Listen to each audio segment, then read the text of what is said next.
I'm going to be talking about Africa's greatest deficiency. I strongly believe the greatest challenge of Africa is not the lack of resources, but the absence of leadership. I'm not talking about great leaders, but common leaders.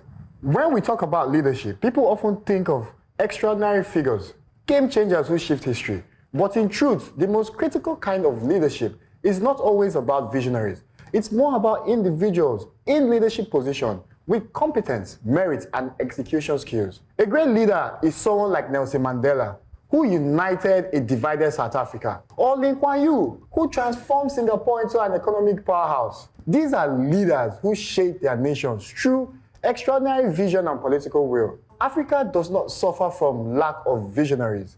We have had leaders who have spoken of progress, written policies, and promised development. Yet, we remain where we are.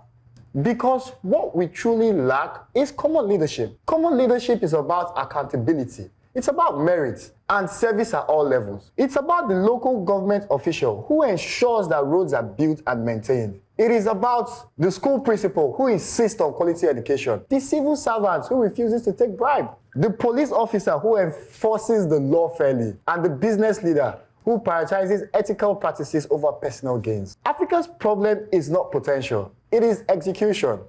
Without common leadership, even the grandest policies and strategies will collapse under inefficiency, corruption, and poor governance. So how do we change this? First, we must redefine leadership, not just as power, but also as responsibility. Secondly, we must strengthen our institutions so that governance is built on systems rather than individuals.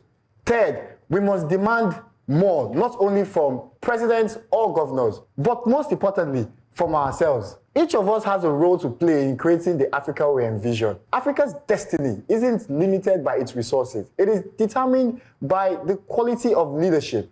With common leadership, we can build a future and create an environment to breed these great leaders we desire. It is time to stop waiting for a hero and start acting with competence, integrity, and responsibility.